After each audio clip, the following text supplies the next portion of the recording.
नमस्कार विद्यार्थी मित्रांनो, आज आपण इन्कम टॅक्स मधील आपला शेवटचा चॅप्टर पाहणार आहोत. इन्कम फ्रॉम कॅपिटल गेन्स, अर्थातच भांडवली संपत्तीपासून उत्पन्न. आपल्याला माहिती आहे there are 5 sources of income that is calculated under income tax act. First one is income from salary, वेतनापासून उत्पन्न. दुसरं आहे हाऊस प्रॉपर्टीपासून उत्पन्न, गृहसंपत्ती जर आपण भाड्याने दिली असेल तर त्यापासून उत्पन्न झाले असेल तर it is also chargeable to tax. Third one is income from capital gain, भांडवली संपत्तीपासून उत्पन्न. चौथा आहे पेशा किंवा व्यवसाय यापासून उत्पन्न, म्हणजेच income from business or profession. आणि लास्ट वन आहे इन्कम फ्रॉम अदर सोर्सेस, इतर मार्गापासून उत्पन्न. ज्या उत्पन्नाचा समावेश अगोदरच्या चारही उत्पन्नामध्ये केला गेलेला नाही अशा उत्पन्नाचा समावेश आपल्याला राहिलेल्या स्त्रोतामध्ये करता येईल, त्याला म्हणू आपण इन्कम फ्रॉम अदर सोर्स. तर उत्पन्नाचं हे तिसरं सदर आहे, that is income from capital gain, अर्थात भांडवली संपत्तीपासून उत्पन्न. हे उत्पन्न देखील आयकर कायदा 1961 अंतर्गत करपात्र उत्पन्न मानलं जातं. तर भांडवली संपत्ती म्हणजे काय म्हणता येईल, सपोज एखाद्या व्यक्तीने एखादी संपत्ती घेतलेली आहे आणि ती संपत्ती त्याने कमी किमतीला घेऊन जास्त किमतीला जर विकली असेल, त्यामध्ये असं म्हणता येईल जमीन असेल, प्लॉट असेल किंवा एखादी इमारत असेल, जर ती कमी किमतीला घेऊन जास्त किमतीला विकली असेल तर त्यापासून जे काही आपल्याला जास्तीचं उत्पन्न झालेलं आहे, जास्तीचं प्रॉफिट झालेलं आहे, त्याला आपल्याला भांडवली उत्पन्न म्हणता येईल. आयकर कायदा 1961 मधील अनुच्छेद 45 नुसार असं उत्पन्न जे भांडवली संपत्तीपासून प्राप्त होते किंवा भांडवली संपत्तीच्या हस्तांतरणामुळे आपल्याला प्राप्त होते, ते उत्पन्न आपल्याला या स्त्रोताअंतर्गत करपात्र असेल. तर असं उत्पन्न हे गत वर्षामध्ये प्राप्त झालेलं असलं पाहिजे आणि ही भांडवली संपत्ती आपण ट्रान्सफर केली असलेली पाहिजे, म्हणजेच हस्तांतर केलेली असली पाहिजे. जर ती भांडवली संपत्ती ट्रान्सफर केली असेल आणि त्यापासून आपल्याला उत्पन्न झाला असेल किंवा नफा झाला असेल, लाभ झाला असेल, तर ते गत वर्षामध्ये आपल्याला करपात्र उत्पन्न म्हणून गणलं जाईल किंवा मानलं जाईल. Capital assets are significant pieces of property. आता कॅपिटल ॲसेटमध्ये काय काय कशा कशा संपत्तीचा समावेश होईल, तर लँड, जमीन, बिल्डिंग आहे, फ्लॅट आहे, याला आपण भांडवली संपत्ती म्हणू. त्यानंतर व्हेकल्स आहेत, पेटंट आहे, ट्रेडमार्क आहे, लीज होल्ड राईट्स आहेत, मशिनरी आहे, इन्व्हेस्टमेंट आहे, स्टॉक आहेत, जे कंपनीचे भाग असतात किंवा बॉन्ड्स असतात, या सर्वांना आपल्याला भांडवली संपत्ती असं म्हणता येईल. Capital gain is an increase in a capital assets value. आता कॅपिटल ॲसेटच्या किमतीमध्ये जी काय वाढ होईल त्याला आपल्याला काय म्हणता येईल, त्या भांडवली संपत्तीची व्हॅल्यू किंवा किंमत म्हणता येईल. एखादं प्लॉट आहे 4 लाखाला घेतलेलं आहे, 2 वर्षांतर त्या प्लॉटची किंमत 5 लाख रुपये झाली, तर त्या प्लॉटच्या किमतीमध्ये 1 लाख रुपयाची वाढ झालेली आहे 2 वर्षामध्ये, तर त्याला आपल्याला त्या संपत्तीची भांडवली वाढ म्हणता येईल किंवा भांडवली नफा म्हणता येईल. It is considered to be realised when the property is sold or transferred. आता या संपत्तीवरील जी भांडवली संपत्ती आहे त्या भांडवली संपत्तीवरील नफा किंवा लाभ आपल्याला कधी प्राप्त होईल, कधी मिळेल, अर्थातच ती वस्तू ज्यावेळेस आपण एखाद्या दुसऱ्या व्यक्तीला ट्रान्सफर करणार, हस्तांतरण करणार किंवा त्याची आपण विक्री करणार. एखादं प्लॉट आहे 4 लाख रुपयाला घेतलेलं आहे, त्याची किंमत 2 वर्षानंतर 5 लाख रुपये झालेली आहे, पण ते 5 लाख रुपये आपल्या खिशात येणार नाहीत. तोपर्यंत येणार नाही जोपर्यंत आपण ते संपत्ती एखाद्या व्यक्तीला विकणार नाही किंवा त्याचं हस्तांतर करणार नाही. After selling that asset there will be profit. अर्थातच त्याची विक्री झाल्यानंतरच आपल्याला त्याचं प्रॉफिट मिळेल किंवा नफा मिळेल, आणि अशा नफ्यालाच आपल्याला काय म्हणता येईल, भांडवली लाभ म्हणता येईल. एक उदाहरणाद्वारे आपण भांडवली लाभ म्हणजे काय ते पाहूया. If Ramesh purchased a house in 2003-4 for rupees 4 lakh and this property is sold or transferred in the year 2018-19. Ramesh या व्यक्तीने 2003-4 या वर्षामध्ये एक संपत्ती विकत घेतलेली, प्रॉपर्टी विकत घेतलेली आहे. त्यावेळेस त्या संपत्तीची किंमत 4 लाख रुपये होती आणि ती प्रॉपर्टी रमेशने 2018-19 मध्ये ट्रान्सफर केली किंवा विकली ती प्रॉपर्टी. आता 2018-19 मध्ये 4 लाख रुपये 2002-3 या वर्षी भाव होता, 2018-19 मध्ये तोच भाव राहणार नाही. त्या जमिनीची जी किंमत आहे, व्हॅल्यू जी आहे ती अर्थातच वाढणार आहे. तर 2018-19 मध्ये या संपत्तीची किंमत 12 लाख रुपये झाली आणि ही 12 लाख रुपये रमेशने काय केले, हे 12 लाख रुपयाला ही संपत्ती विकली. अर्थातच खरेदी किंमत आणि विक्री किंमत यामध्ये 8 लाख रुपयाचा आपल्याला तफावत दिसते. तर हा 8 लाख रुपये जे दॅट इज अवर प्रॉफिट, आणि या प्रॉफिटला आपल्याला काय म्हणता येईल, इन्कम टॅक्स ॲक्टच्या भाषेमध्ये असं म्हणता येईल, that is our capital profit. याला आपल्याला भांडवली लाभ म्हणता येईल किंवा भांडवली नफा म्हणता येईल.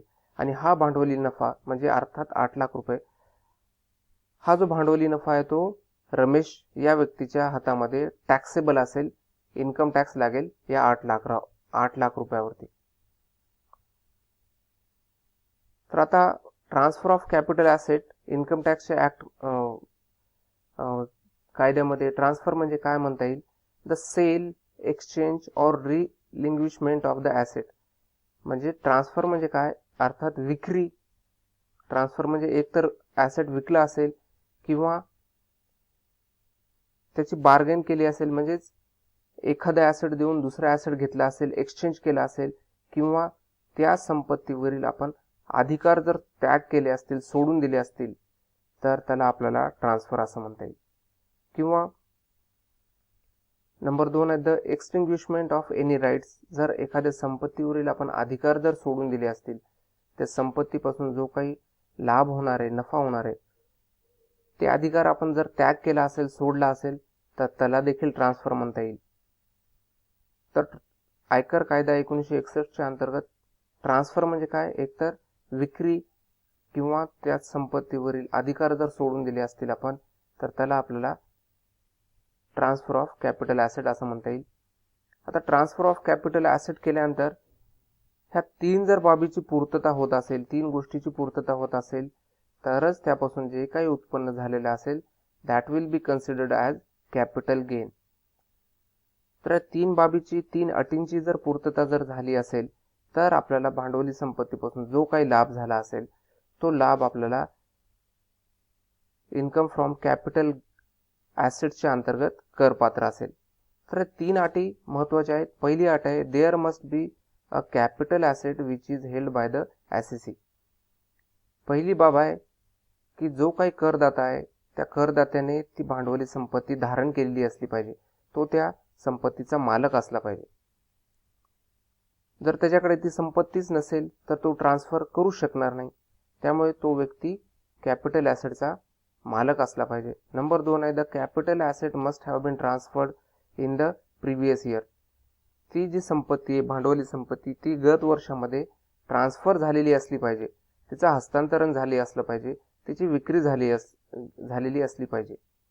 आणि तिसरा मुद्दा आहे, हस्तांतरण झालेल्या संपत्तीपासून आपल्याला प्रॉफिट झाला असलं पाहिजे किंवा गेन झाला असला पाहिजे, नफा झालेला असला पाहिजे.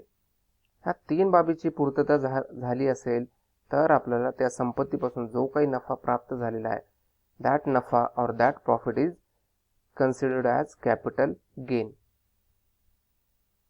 आता कॅपिटल ॲसेटमध्ये आपण पाहिलेलं आहे की जमीन असेल किंवा लँड असेल, बिल्डिंग असेल, याचा समावेश होतो, किंवा मग शेअर्स असतील, बॉन्ड्स असतील, स्टॉक असेल, याचा देखील त्या ठिकाणी समावेश होतो. मशिनरी आहे, पेटंट आहे, या सर्व बाबीचा त्या ठिकाणी समावेश होतो. ह्या आपण बाबी पाहिलेल्या आहेत. तर कॅपिटल ॲसेटमध्ये कोणत्या बाबीचा समावेश होणार नाही, the following does not come under the scope of capital asset. खालील बाबीचा समावेश कॅपिटल ॲसेटमध्ये होणार नाही.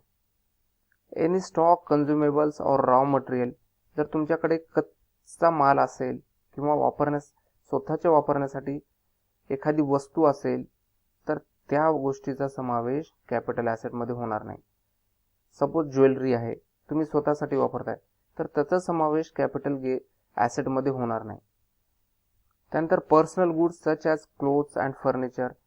तुम्ही वैयक्तिक वापरासाठी कपडे वापरत असाल किंवा फर्निचर असेल तुमच्याकडे जे की स्वतःसाठी वापरत असाल तुम्ही, तर त्याचा देखील समावेश कॅपिटल ॲसेटमध्ये होणार नाही आहे.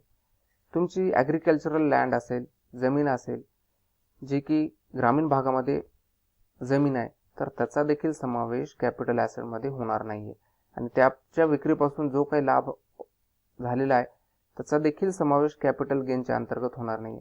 त्यानंतर 6.5% गोल्ड बॉन्ड्स असेल त्याचा देखील या ठिकाणी समावेश होणार नाहीये. 7% गोल्ड बॉन्ड आहेत किंवा नॅशनल डिफेन्स गोल्ड बॉन्ड आहेत, या सर्वांचा समावेश आपल्याला कॅपिटल ॲसेट म्हणून करता येणार नाही, होणार देखील नाहीये.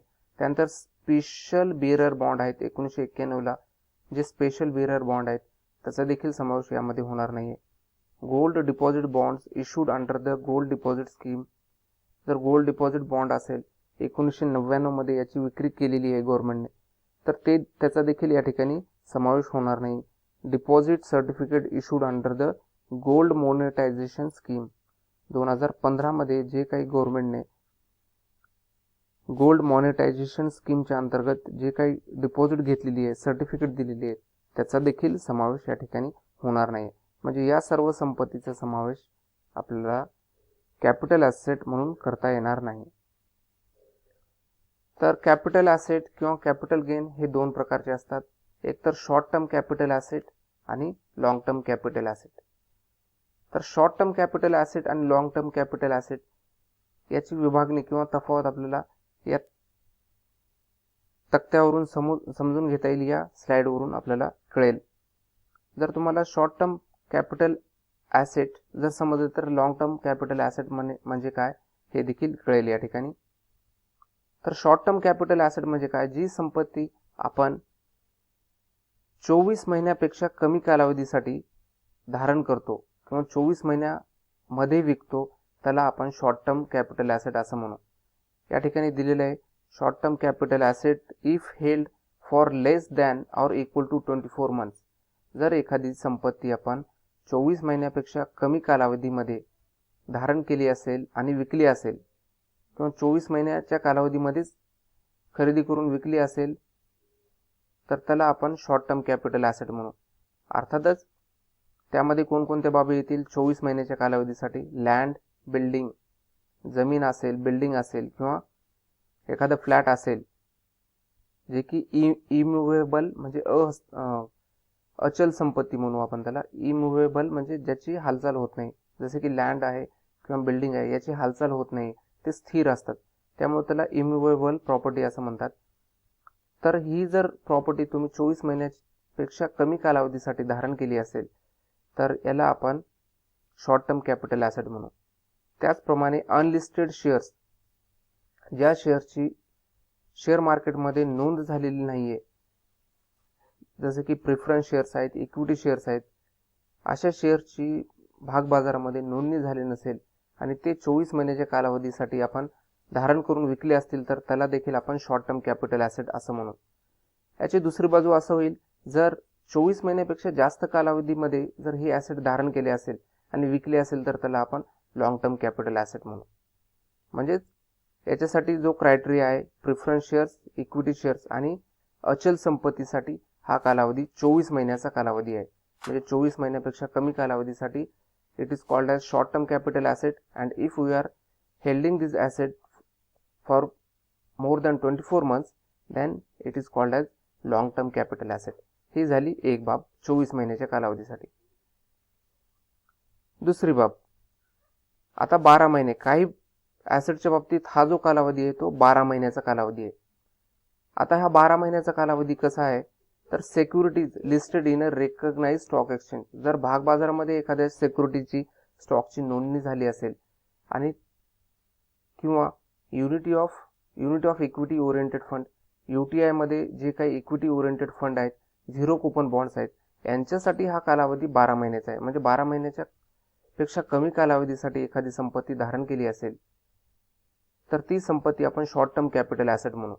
आणि ही संपत्ती 12 महिन्यापेक्षा जास्त कालावधीसाठी जर धारण केली असेल, झिरो कुपन बॉन्ड्स किंवा युनिट ट्रस्ट ऑफ इंडियामधील असलेले फंड्स आहेत, इक्विटी फंड्स आहेत, यांच्यासाठी हा कालावधी आहे तो 12 महिन्याचा आहे. आणि 12 महिन्यापेक्षा जास्त कालावधीसाठी ही संपत्ती धारण केली असेल तर याला आपल्याला लॉंग टर्म कॅपिटल ॲसेट असं म्हणता येईल. बाकीचा भाग हा आपण पुढच्या स्लाइडमध्ये पाहणार आहोत.